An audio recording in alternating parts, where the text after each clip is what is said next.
MDH biryani મસાલા, પારંપરિક બિરયાનીનો અસલી સ્વાદ। असली मसाले साथ साथ MDH તરફ રાજકોટના જંગલેશ્વર વિસ્તારમાં ડિમોલિશન પર રાજનીતિ ગરમાઈ છે। ભાજપના જ કોર્પોરેટરે ડિમોલિશનનો વિરોધ કર્યો। વોર્ડ નંબર 16ના ભાજપના કોર્પોરેટર નરેન્દ્ર દવે તંત્રની કામગીરી પર સવાલ ઉઠાવ્યા છે।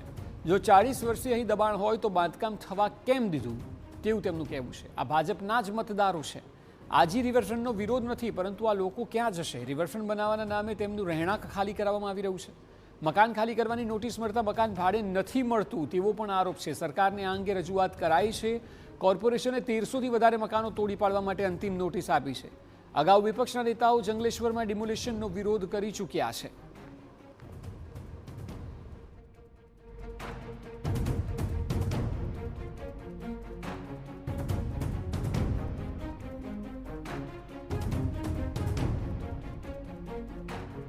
અને આસપાસની સોસાયટીમાં મેગા ડિમોલેશન માટેની અંતિમ નોટિસ છે તે વહીવટી વિભાગ દ્વારા આપી દેવામાં આવી છે। મારી સાથે વોર્ડ નંબર 16ના ભાજપના કોર્પોરેટર નરેન્દ્રભાઈ ડવ છે। નરેન્દ્રભાઈ, શું કહેશો?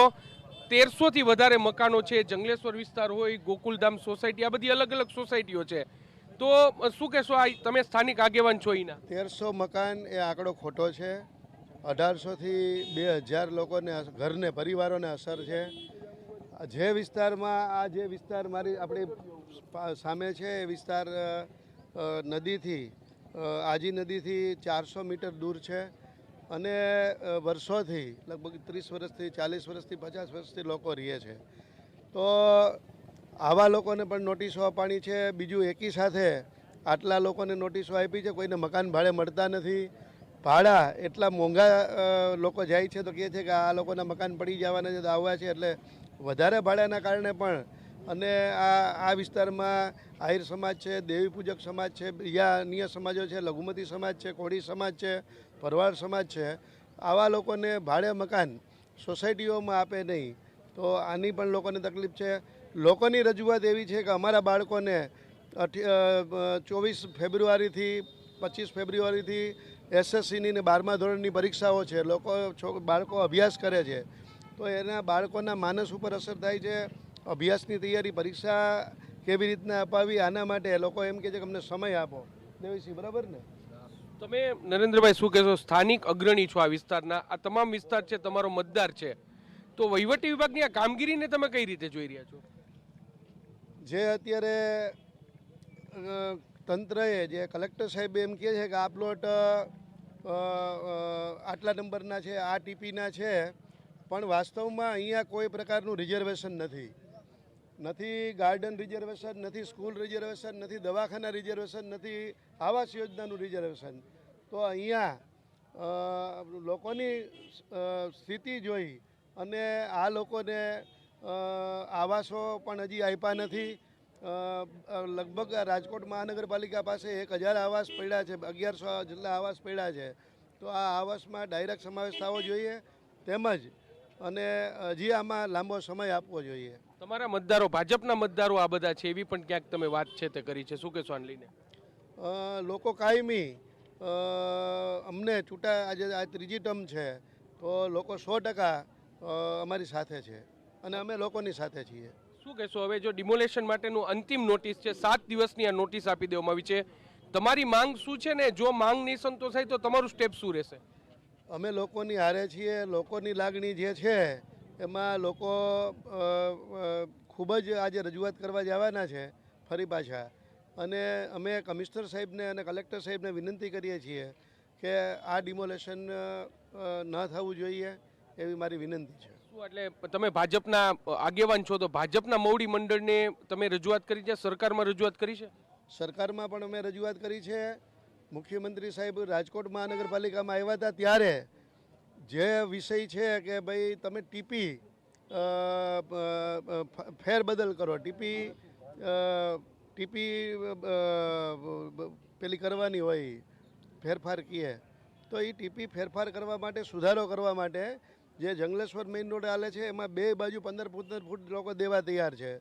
રિવરફ્રન્ટમાં કપાય તો પણ લોકોને તે વાંધો નથી, પણ એ સિવાયના લોકોને જે ભાજપનો રિવરફ્રન્ટ તો ભાજપનો ડ્રીમ પ્રોજેક્ટ છે।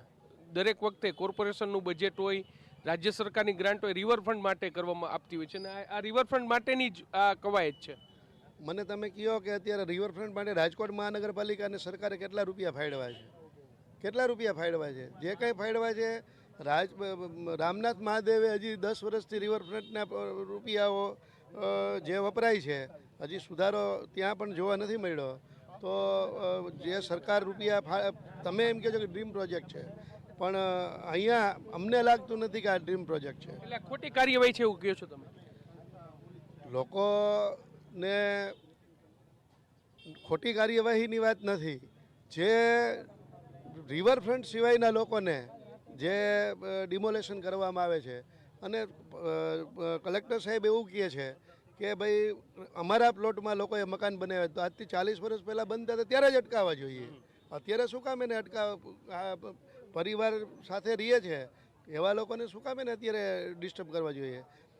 અન્ય રાજકોટ શહેરમાં આ સ્લમ વિસ્તાર નોંધાયેલો સ્લમ વિસ્તાર છે. રાજકોટમાં 32 થી 33 મફતિયા બનાવો સ્લમ વિસ્તાર તરીકે નોંધાયેલા છે. તો આવા નોંધાયેલા સ્લમ વિસ્તારમાં ધારાસભ્યશ્રીની ગ્રાન્ટો વપરાણી છે, કોર્પોરેટરશ્રીની ગ્રાન્ટો વપરાણી છે. તો આના કારણે નો ડાઉટ સ્લમ આજે રિવરફ્રન્ટ બને એમાં વાંધો નથી. આજે રિવરફ્રન્ટ જંગલેશ્વર મહાદેવના મંદિર પાસે થઈને જવા જોઈએ. અહીંયા તો ખોખરદડી નદી છે, ખોખરદડી સુધારણા પ્રોજેક્ટ લાવવાનો છે. તો એના માટે લોકોને વાંધો નથી કે નદી કાંઠે તમે તારે આજે રિવરફ્રન્ટ કરો, ખોખરદડી સુધારણા કરો, પણ નિર્દોષ લોકોને જે બીજા વધારાના અમારી સામે જોઉં છું ન્યૂ સાગર, ન્યૂ કેદાર, આ વિસ્તારને શું કામ એને ટાર્ગેટ કરો છો?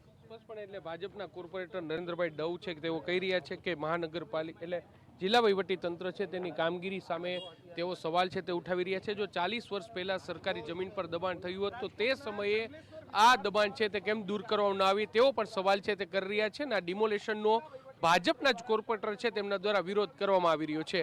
કેમેરા પર્સન ભાવેશ લશ્કરી સાથે Mohit Bhatt, TV9 Rajkot. MDH kitchen masala રસોડામાં હોય તો આપણે કાંઈ પણ બનાવી શકીએ છીએ. રીંગણાનો ઓળો, બટેટા ફુલાવર, ભીંડી મસાલા અને બીજું ઘણું બધું. MBH